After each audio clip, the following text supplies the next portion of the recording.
everyone, Dr. Sarah here, and today we have Dr. Kajal Sahu who has cleared her FMG exam in this Jan 2025. Congratulations, Doc. We are so proud of you. कैसा लग रहा thank है you अभी सो आपको? Much. बहुत अच्छा लग रहा है मैम। तो please tell me about you doc, ये जर्नी कब शुरू हुई, everything about you from MBBS till here. Hello, myself Kajal Sahu from Kabardino, Bulgarian State Medical University, Nashik from Russia. And this was my third attempt, and I got 171 marks. कहाँ से हो आप dock? Raipur, Chhattisgarh. अरे वाह, Chhattisgarh, very good. मेरी best friend वहां से है. यस और मैम। बताइए कैसे, मतलब whose decision was it to take MBBS? पापा। पापा. तो यस मैम। बाहर जाके करने का कैसे प्लान किया? मैम, मैं नीट नीट दी थी जी एग्जाम, जी. पर उसमें नहीं हुआ था। तो फिर उसके बाद हम्म. तो मैं छोड़ दी थी कि नहीं हो पाएगा मेरे से, मतलब मैं इतना कर ही नहीं पाऊंगी, मैं एवरेज स्टूडेंट हूँ, तो मेरे से तो हो ही नहीं पाएगा करके। पर पापा का शुरू से था कि नहीं, डॉक्टर ही बनना है, अरे मैं वाह वाह. करवा के ही रहूंगा डॉक्टर, ऐसा वाला। तो मैं तो फिर गिव अप कर दी थी कि ठीक है, देखते हैं ऐसे करके। मैं 17 में गई थी। उससे पहले भी पापा ट्राई किए थे, पर हमें कोई मिल नहीं रहा था, जैसे एक कोई पहचान के या किसी के बच्चे भी जा रहे हो तो उनके थ्रू भेज दे, ताकि हम थोड़ा कंफर्टेबल रहे, कुछ हो तो ऐसे टाइप का। तो मिल ही नहीं रहा था। फिर 17 में ऐसे कोई एक दीदी आई, ऐसे मेरी दीदियों की जब शादी थी तो उस टाइम तो फिर हो गया जाना। मतलब मैं तो फिर बिल्कुल भी रेडी नहीं थी। मैं बोलती थी, दादी को बोलती थी, नहीं मैं नहीं जाऊंगी इतने दूर, मैं एक हफ्ते के लिए घर से बाहर नहीं गई हूँ, आप लोग मेरे को रशिया भेजोगे, फॉरेन भेजोगे, नहीं कर सकती मैं करके।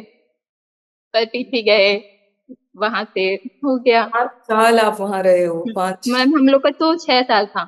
6 साल. माय गॉड माय गॉड, बहुत वो कंट्री में जो, लाइक, इट्स अ बिग और डील. मैम, वहां जहाँ हम लोग थे जिस कॉलेज में, हम ही लोग फर्स्ट बैच थे इंडियन में। ओह. हाँ। इसलिए आपको कॉलेज नेम भी पता नहीं, मतलब किसी को भी पता होगी तो कॉलेज नेम पता ही नहीं रहता।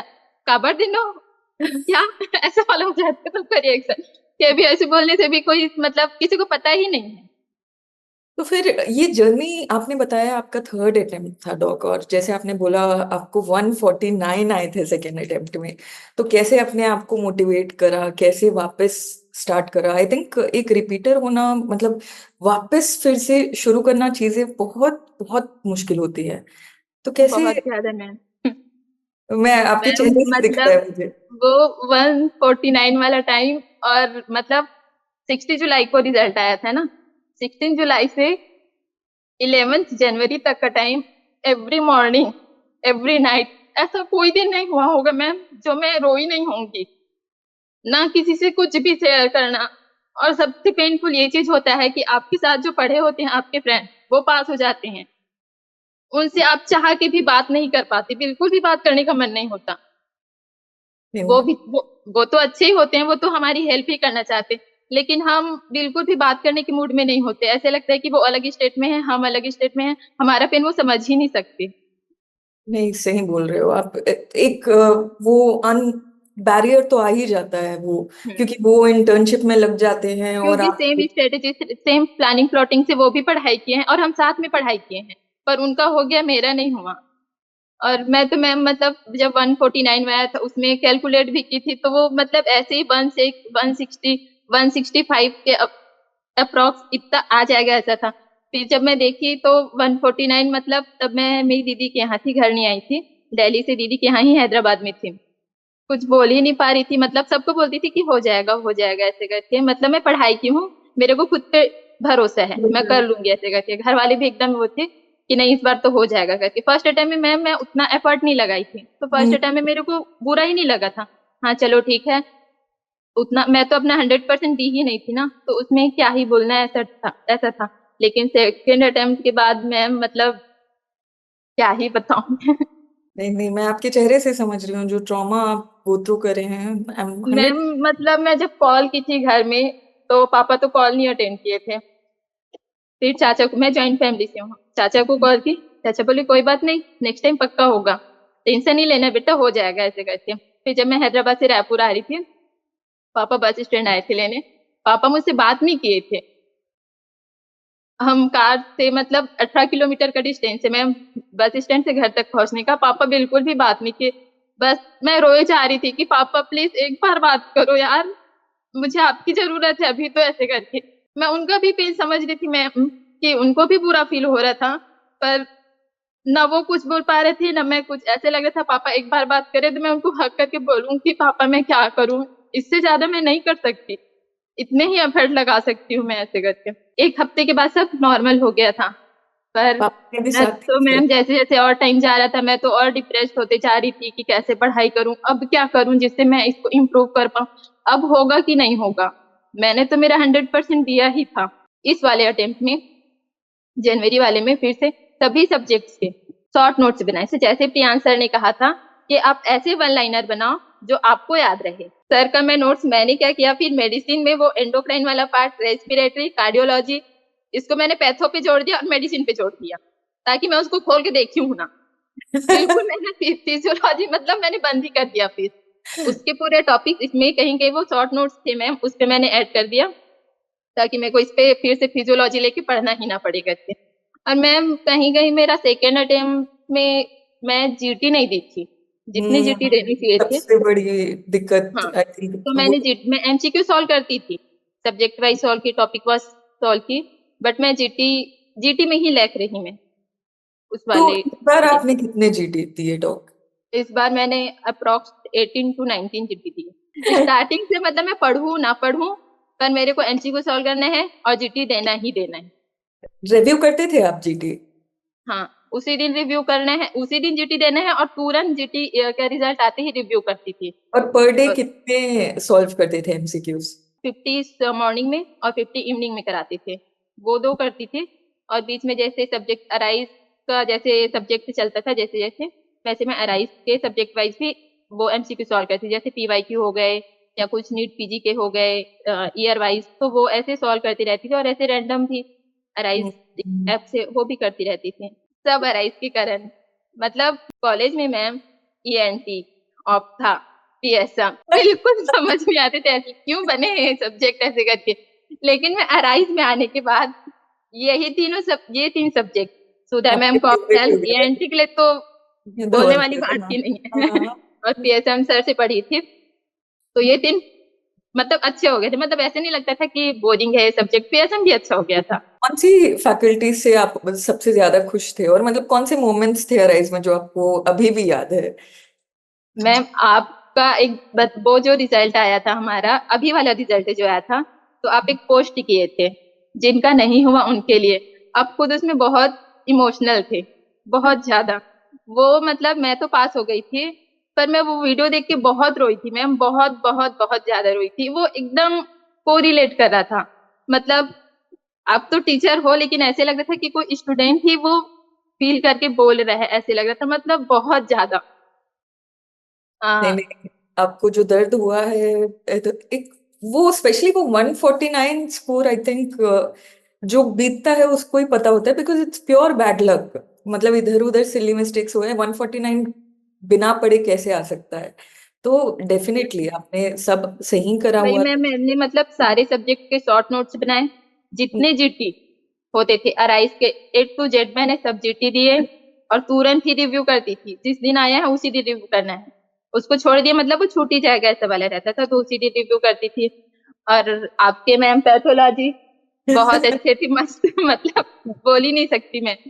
पूरे टीएनडी तो मस्ट ही है, आप चाहे ये जिस भी प्लेटफॉर्म से हो, टीएनडी तो जरूरी ही है। आपने बोला कि लाइक राइस में हमारा सिस्टम होता है, हम पूरे 19 सब्जेक्ट्स कराते हैं, उसके बाद टीएनडी करते हैं, फिर रैपिड रिव्यू हम्म। करते हैं, फिर यस। क्यूआर भी करते हैं। तो आपने वो अटेंड करा और आपको यूजफुल लगा क्या? यस मैम, बहुत यूजफुल रहा। आई थिंक मैम मतलब मैं 171 लाई हूँ, तो वो सिर्फ ये टीएनडी के कारण, और राइस कोचिंग तो है ही, लेकिन टीएनडी बहुत हेल्पफुल रहा। बेनिफिट करा?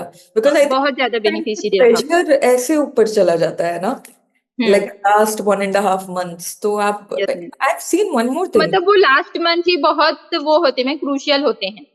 आप अगर उसको यूटिलाइज कर रहे हो तो सब अच्छा है, अगर उस टाइम पे आप पैनिक कर गए तब मतलब ऐसे हाँ, हो जाता है कि अब होगा कि नहीं, वो मतलब टाइम मैनेज करना ही बहुत वो हो जाता है।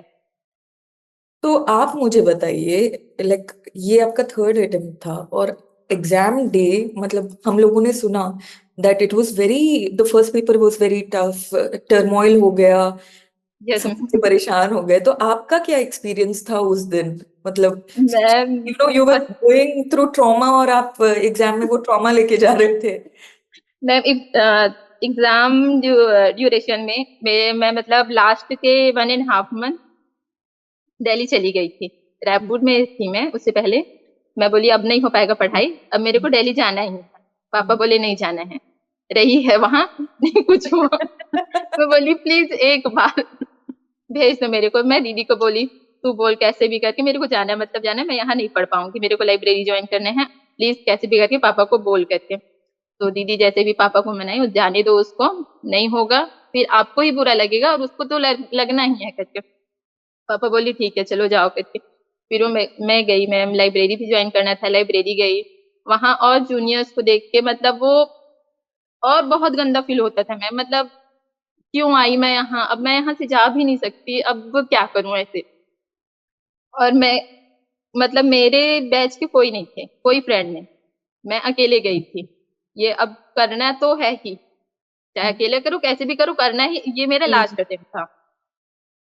फिर मैं गई वहां से, मैं मतलब 2-3 दिन ही मैं गई होंगी लाइब्रेरी, फिर मैंने बंद कर दिया।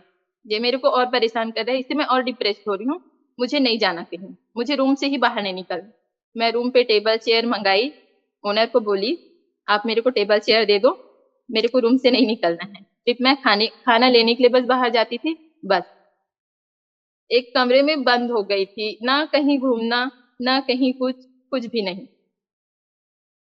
लास्ट मतलब एग्जाम वाले दिन, हमारा एग्जाम 12th जैन को था मैम, 10th जैन को मेरे पापा का कॉल आया था। मेरे पापा बोले कि अब ये वो टाइम आ गया बेटा कि मेरे को आपके नाम से जाना चाहे। ये मतलब सुन के मैं बहुत रोई थी, मतलब मैं कट की कॉल, फिर मैं बहुत रोई थी कि यार पापा इतना ट्रस्ट करते हैं, मैं इतना भी नहीं कर पा रही हूँ, क्या हूँ मैं, ऐसा टाइप का फीलिंग आ गया था कि अब नहीं होगा तो मैं पापा को क्या मुंह दिखाऊंगी, क्या बोलूंगी पापा को करके। नहीं नहीं, इतना प्रेशर नहीं लेना चाहिए एक बच्चे को। आपने कर दिया है, बहुत बड़ी बात है, बहुत, मतलब आई अंडरस्टैंड आप कौन से इमोशंस में हो अभी। बहुत बड़ी बात है। Kajal, you did a great job, you did amazing. Ma'am family support बहुत बड़ी चीज होती है मैम, नहीं लेकिन नहीं, जिस आई टाइम पे मुझे अंडरस्टैंड। पापा की सबसे ज्यादा जरूरत। जरूरत थी, पापा उस टाइम थोड़े टाइम के लिए साथ नहीं थे। तो वो नहीं सब वो नहीं चीज बहुत ज्यादा मतलब बुरा लगता था कि आप तो समझो, कोई समझे ना समझे मुझे उससे फर्क नहीं पड़ता है, पर आप तो मुझे समझो, मैं तो अपना बेस्ट दे रही हूँ। और ये एक बहुत बड़ी स्टोरी है। लाइक आई होप कि ये दूसरे पेरेंट्स भी देखे, क्योंकि इतना डिप्रेशन में नहीं डालना चाहिए कोई भी बच्चे को। Like I can feel it, I can feel what you went through. और वो हर रोज सेम चीज गो थ्रू करना, पर फिर भी पढ़ना। काजल, यू वेरी स्ट्रांग। कुछ भी हो, डिप्रेस्ड रहो, कुछ भी पढ़ाई रहो, से मन कर ज्यादा, रहा है नहीं कर रहा है, पढ़ाई तो करना ही है।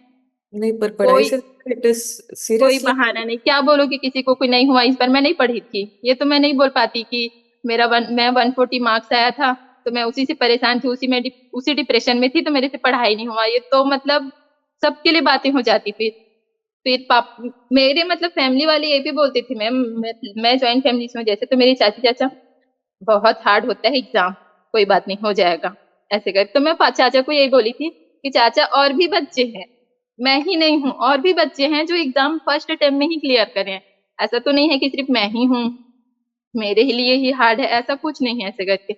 मेरे से भी और बच्चे हैं, जूनियर भी निकाल रहे हैं एग्जाम। नहीं, पर तो एक बात बताती हूँ मैं, इट इज, जब एक बच्चा पहले अटेम्प्ट में निकलता है तो याद रखो he has not gone through anything. वो जोश में, वो पहली बार अटेम्प्ट दे रहा है, वो जोश में वो निकल भी जाता है। वो यस सेम मैम। पढ़ाई वो करना है, एक ही बार पढ़ाई होती है। पर जब आपको सेम चीज दोहरानी पड़ती है, और यस, जब आप देखते हो कि आपके जो साथ थे वो निकल गए, आपके पेरेंट्स आपको अब भरोसा नहीं कर पा रहे हैं, वो दर्द के साथ फिर से अटेम्प्ट देना, वही सेम चीज पढ़ना, it is not easy Kajal, it is not easy and you did it, you did it. Yes ma'am, तो I have said this again, ये पहले भी मैं बोली हूँ, मैं बार बार बोलूंगी कि एक रिपीटर का दर्द, और वो सेम चीज जो करना है वो फर्स्ट अटेम्प्ट वाला नहीं फील करा है, तो आप जो यस करे ma'am, please definitely, own up to it. It's way harder than a first timer, ये याद रखना, आप हमेशा याद रखना। Even without this interview I want you to always remember कि इट्स नॉट इजी, और आपका ये जो इंटरव्यू है it should be a motivation to people who have been stuck. आपने जो फील करा है, ऐसे बहुत सारे लोग हैं जो फील कर रहे हैं ये सेम चीज। Yes ma'am, I really I am so proud of you कि आप ये इंटरव्यू करके अपनी आवाज वो लोगों तक पहुंचा रहे हो जो अभी फंसे हुए हैं इसमें। ठीक है, yes ma'am, amazing work, great job, like it takes guts to come here and you did it, and thank this you is ma'am, thank you your so day, much. you should feel but it. Ma'am, इसमें मैं मेरे friends को भी mention करना चाहूंगी, मतलब मेरे जो साथ थे फ्रेंड, उन्होंने मुझे बोला था, मतलब उनका सेकेंड अटेम्प्ट में हो गया था, हम साथ में पढ़ाई किए थे लाइब्रेरी में, तो उन्होंने हम्म, बोला था कि उनका हो गया था, उसका हो गया था सेकेंड अटेम्प्ट में, तू घर से निकल, पढ़ाई कर, हम लोग तो है ना, कुछ नहीं होगा, पहले तू घर से तो बाहर निकल, घर में रह के नहीं पढ़ाई हो पाएगी, घर वालों को देखेगी तो और वही सब याद आते रहता है। एटलीस्ट 2 महीने के लिए निकल गए, उसने मुझे इतना हेल्प किया मैम, मतलब इवन मेरे जीटी के मार्क्स में मैं सब नोट डाउन करके रखती थी। जीटी के मार्क्स, मतलब मैं फेल होती थी इसमें तो भी कॉल करके रोती थी। वो वो मुझे बोलता था कि तेरे जीटी, हर जीटी के मार्क्स बताना मेरे को, क्या हो रहा है क्या नहीं, मतलब प्रोग्रेस करी है कि नहीं, क्या जो भी ऐसे हो रहा है तो दोस्त बताया रहना करे, तो मैं बहुत उसके पास बढ़िया था। मतलब कॉल इसलिए करती थी क्योंकि मैं अपना फ्रस्ट्रेशन निकाल पाऊँ। जो भी मेरे को हो रहा है, जो भी रहता था मैं सब बताती थी, मेरे इतने मार्क्स है, अब मेरा तो होगा ही नहीं, मैं नहीं पढ़ती, छोड़ देती हूँ क्या पढ़ाई करके। मैम जैसे आप पूछे थे कि फर्स्ट पेपर वाला सीन, फर्स्ट पेपर, उसके लैंग्वेज ही समझ नहीं आ रहे थे मैम इस बार तो, पता नहीं क्या ही था वो। जब मैं फर्स्ट पेपर दे के निकली तो मैं एकदम रो रही थी, टप टप टप टप आंसू ही आ रहे थे बस, मतलब हम्म, मैं अब क्या करूं, फर्स्ट पेपर ही चला गया। मेरे माइंड में मतलब शुरू से ये सेट था मैम कि कुछ भी हो, फर्स्ट पेपर ही अच्छा करना है, फर्स्ट पेपर ही बिगड़ता है, फर्स्ट पेपर ही अच्छे से सॉल्व करना है। अगर फर्स्ट पेपर गया तो डेफिनेटली होना है, अगर फर्स्ट पेपर बिगाड़ी तो गई फिर से। और फर्स्ट ये पेपर ही फर्स्ट। इतना हार्ड आ गया था, मैं बहुत रो रही थी। तो वो मेरा फ्रेंड जो था वो आया हुआ था मिलने, मतलब पता नहीं था मेरे को कि आएगा करके, पर वो आया था तो मैं देख के एकदम और बहुत रोने लग गई। यार मेरा पेपर नहीं गया अच्छा, अब क्या होगा करके। बोला कोई बात नहीं, किसी का पेपर अच्छा नहीं गया है, सब यही बोल रहे हैं कि पेपर हार्ड आया है, पेपर हार्ड है, तो कोई स्पेशल नहीं है, सबका है। तो अब बस ये रख, ये पेपर जितना हार्ड आया है, सेकंड पेपर उतना ही इजी आएगा, ऐसे करके। फिर मैं शांत थी, पढ़ने वढ़ने का तो लेके गई थी मैं कुछ नहीं पढ़ी, बस शांत रिलैक्स रही कि ठीक है सेकंड पेपर देना है अच्छे से, अभी टाइम है, सेकंड पेपर देना है। और सच में मैम जब सेकंड पेपर के लिए गए तो गायनी इतना इजी आया था, मतलब बहुत ही अच्छा था। गायत्री मैम मतलब जो बोली थी गायत्री मैम, वो डिट्टो मतलब क्वेश्चन आए थे उसमें, मतलब सेकंड पेपर बहुत उतना ही, तो वो बहुत ज्यादा इजी कॉन्फिडेंस था। वापस आ गया कि अब वापस निकल आ गया जाएगा। कि अब हो जाएगा ऐसे करके, लेकिन मैं मतलब आके मैं कोई रिकॉल नहीं देखी ना, स्कोर कितना आएगा, क्या सही क्या गलत, कुछ नहीं देखती, अब जो होगा देखा जाएगा, ऐसा वाला था। तो it actually put you out of वो, जो आप ये क्या होगा, रिजल्ट क्या होगा, बहुत जल्दी रिजल्ट आने पे आई थिंक वो बहुत जल्दी निकल गया। कैसा मैं था रिजल्ट का तो दिन? लिटरली उस दिन क्या हुआ था, मैं शादी में जाने के लिए रेडी हो रही थी। शादी में जाने के लिए रेडी हो रही थी, और मेरे यहाँ कोई रिलेटिव आए थे, वो मुझे मतलब मैं रेडी हो रही थी और जस्ट यही क्वेश्चन किए थे, निकल गया एग्जाम। मैं बोली अभी क्यों पूछना है। फिर बोले हो गया एग्जाम, पास हो गई करके, तो मेरा मुंह फिर उतर गया, अभी पूछना था क्या, ऐसे करके अभी तो एग्जाम दी हूँ मैं। थोड़े दिन जी लेने दो करके। वो जैसे ही बोल ही रहे हैं रिजल्ट आया करके, तुरंत रिजल्ट आ गया मेरा, मैं बोली लो रिजल्ट आ गया। तो कैसी थी वो फीलिंग जब देखने जा रहे थे? तो मैं मतलब मैं एकदम स्पेस ढूंढ रही थी जहाँ कोई ना रहे, मैं बस रहूं ताकि जो भी आए मैं एक्सेप्ट करूं पहले। ऐसे वाला। फिर मैं गई पहले, देखी अपना रिजल्ट, 171 था। मेरे को बिलीव नहीं हुआ, बोली फिर से देखती हूँ कुछ गड़बड़ तो नहीं होगा इसमें कोई नंबर तो मिस्टेक नहीं हो गया, इतना तो नहीं आ सकता ऐसा वाला। फिर से चेक की, फिर मैं मतलब एकदम बता नहीं सकती मैम वो मोमेंट कैसा था, मतलब कोई नहीं थे पास में, बहुत जोर से शाउट की एकदम, तो घर वाले डर गए थे क्या हो गया करके मतलब उन लोग को आइडिया ही नहीं था कि क्या हुआ है कैसे करिए, मैं बताई नहीं थी कि रिजल्ट आ गया, बस वो जो रिलेटिव थे मेरे जो साथ में थे उनको बस पता था कि हाँ रिजल्ट आया है, देख रही है ऐसा टाइप का। फिर मैं एकदम रोने लग गई, पास हो गई करके। फिर सबसे ज्यादा मतलब मेरे बड़े वाले जो चाचा हैं वो बहुत खुश थे, बहुत खुश। बस उनको बोली कि चाचा मैं पास हो गई करके। अरे यार मेरे को तो पता था ये तो होना ही था, मैं तो बोला था ना पहले से, एक और नंबर से जब पापा? नहीं हुआ था तो हो गया था। पापा बोले, पापा को कॉल, पापा मैं पास हो गई। मेरे कान तरस गए थे ये वर्ड सुनने के लिए बहुत बहुत मैं कॉन्ग्रेचुलेट। बोली पापा हो गया अब करके। मुझे ऐसा बस लग रहा है मेरे मैं आपके साथ हंस रही हूँ, रो रही हूँ, हंस रही हूँ। मैं इंटरव्यू देने से पहले तो ये सोच रही थी कि मैं बहुत रोऊंगा इंटरव्यू में नहीं नहीं, पापा बट बोले बस यही वर्ड सुनने के लिए मेरे कान तरसे हुए थे बेटा, I am proud of you करके। मैं बोली ठीक है पापा हो गया अभी करके। है ना, वो वापस फीलिंग आ गई कि यस मैं, मेरे पापा मतलब मैं जब से वहां गई थी, कुछ भी होता था यहाँ तो मतलब सबको इंट्रोड्यूस कराते थे कि मेरी डॉक्टर बिटिया, मेरी डॉक्टर बिटिया ऐसे करके, कभी ये नहीं बोले ये काजल है करके। हमेशा जहां भी चाहे वो कुछ भी इनविटेशन कार्ड में नाम ऐड करा रहे हैं तो उसमें भी वो डॉक्टर काजल लिखते थे। मैं बोलती थी क्यों अभी से इतना करना है, अभी से नहीं करना है पापा, ठीक है हो जाएंगे ऑफिशियली जब नाम आ जाएगा तो करना है ऐसे करके। मैम और ये भी है कि उससे पहले ये जो फीलिंग था ना वो हम्म, कभी खुशी नहीं देता था, मतलब उतना अच्छा प्राउड फील नहीं होता था कि हाँ ठीक है डॉक्टर ही तो ऐड किए हैं बने थोड़ी ना है उसमें ऐसे करके। लेकिन अब जब कहीं इंट्रोड्यूस करवाते हैं ये मेरी डॉक्टर बेटी है करके तो अब सच में लगता है अब कि हाँ प्राउड होता है, हाँ अब डॉक्टर है डॉक्टर बन अब गए। बोलो ऐसे। तो एक बात बताओ मुझे, अब आपने इतनी टफ जर्नी गो थ्रू करी है, आप इंटर्नशिप के लिए वेट कर रहे हो, आपकी तरह यस बहुत सारे स्टूडेंट्स हैं जो ये जून जुलाई में अपना एग्जामिनेशन दोगे, तो एज डॉक्टर यस काजल आप उनको क्या 3 एडवाइस देना चाहोगे? यस।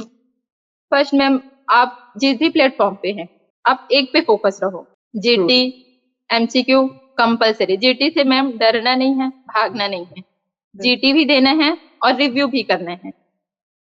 ये नहीं कि आप जीटी दे दिए रिव्यू नहीं कर, फिर तो जीटी देने का मतलब ही नहीं है। GT not revise, just GT not given. Yes ma'am, review मतलब बहुत हेल्पफुल में, बहुत ही ज्यादा हेल्पफुल है, बहुत बेनिफिशियरी मैम। जब तक आप रिव्यू नहीं करेंगे तब तक पता ही नहीं चलेगा कि मतलब जीटी कैसा रहा। ये तो मायने नहीं रखता मैम कि कितने मार्क्स आए हैं आपके, क्यों ना आप 200 प्लस ही ले आओ।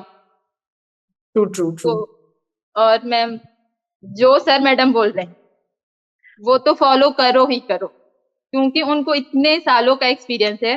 तो अगर सर मैडम जो बोल रहे हैं अगर ऐसे ही स्ट्रेटेजी अप्लाई करो तो वो जरूर करो।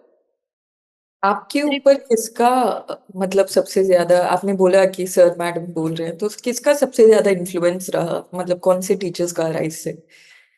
मैं प्रियांश सर, और प्रियांश सर मतलब उनकी बातें सुनकर मैं रो डालती थी क्लास में, जब मैं ऑफलाइन क्लास में थी।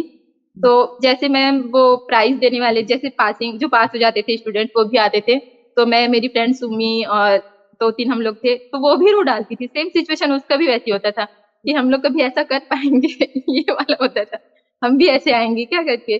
तो मतलब जो सर बोलते थे, मैम आपके ऑफलाइन क्लास में तो मैं नहीं थी जिस टाइम मैं थी उस टाइम, दिल्ली वाले से हूँ ना मैं, तो फिर आपसे तो ऑनलाइन ही वो मैं, तो सर प्रियांश सर से ही बहुत ज्यादा इंस्पायर हूँ मैं, बहुत ज्यादा। Priyansh sir, Khalil sir also amazing amazing dog. सभी sir madam ma'am, not only Priyansh sir. नहीं नहीं, डेफिनेटली अभी yes but I am very very proud of doctor Kajal, it was such an बहुत ये मेरे लिए भी बहुत इमोशनल रहा सब आपकी बातें सुनना। मैम पर आप जो मतलब फील करते हो, आप जो बोलते हो मैम वो बहुत हेल्पफुल रहता है हमारे लिए। थैंक नहीं, यू सो मच मैम, सच में मैम मतलब कोई इतना फील नहीं कर सकता हम एफएमजी को, जो मतलब जो रिपीटर का जो पेन होता है मैम, वो सिर्फ रिपीटर ही समझ सकता है, कोई नहीं समझ सकता, ना फैमिली ना फ्रेंड्स। मेरे ऐसे भी फ्रेंड है अभी जिनका नहीं हुआ है, वो मेरे से भी बात नहीं करते, ना मैं उनसे बात कर सकती हूँ। वो पेन मैं समझती हूँ कि क्या फीलिंग होता है। ऊपर से आपकी फैमिली सपोर्ट नहीं करे तो सब, आप तो वहीं डिस्ट्रॉय हो जाते हो मैम, मतलब कुछ करने का मन नहीं करता जब आपकी फैमिली सपोर्ट नहीं करती। तो मतलब अब क्या करूं और किसके लिए करूं। तो फैमिली का सपोर्ट तो बहुत बड़ा रोल प्ले करते हैं मैम। कोई भी कॉम्पिटिटिव एग्जाम हो, एफएमजी, हम तो एफएमजी वाले हैं, तो मैं तो बोलूंगी सबकी फैमिली को, सबके फ्रेंड्स को, अगर आपके फ्रेंड्स आपसे बात करें हैं तो आप उनसे बात करो। और फैमिली फैमिली को तो हर सिचुएशन हर टाइम सपोर्ट करना चाहिए अपने बच्चों को। नहीं, आपका इंटरव्यू एक बहुत बड़ा, like if anyone is listening to this, ये इमोशनल स्टेबिलिटी जो है, आपका mental health during the exam, it matters so much. मतलब कितना, जैसा जैसा हम बात कर रहे हैं मुझे रियलाइज हो रहा है कि कितना बच्चे स्ट्रेस में और डिप्रेशन में चले जाते हैं just because they don't have someone. And luckily आपने बोला, आपके दोस्त का नाम लिया कि वो था आपके लिए, यस वो मैम, मेरी खड़ा था। अश्वनी उपगढ़े फ्रेंड है, वरुण दिवांगन, विनोद चौधरी, ये 3 फ्रेंड हैं जिन्हों नहीं नहीं, पर एक तो मेरा वो ना नॉन कितना मेडिको फ्रेंड है इम्पोर्टेंट मैम।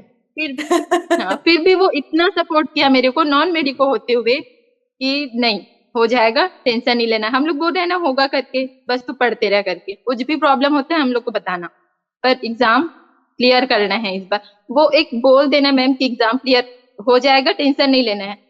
हो या ना हो वो तो ठीक नहीं, है मैम, लेकिन बट उतना बोल देते हैं ना फ्रेंड, तो लगता है कि हाँ चलो मेरे साथ भी कोई है, मेरे सपोर्ट में है।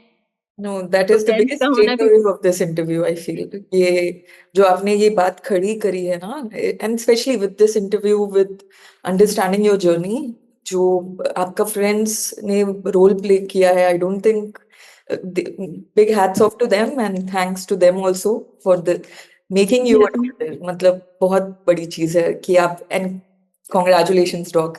ये इंटरव्यू मेरे लिए भी बहुत इमोशनल रहा है क्योंकि your journey is very inspiring. I really hope कि जो भी ये देख रहे हैं वो इंस्पायर हुए और get that strength to keep going on, जैसा आप गो ऑन करी हैं और आज आप डॉक्टर बन गई है। Congratulation once again doc, and thank you for thank you so giving me an much ma'am, opportunity thank you ma'am. To take this interview.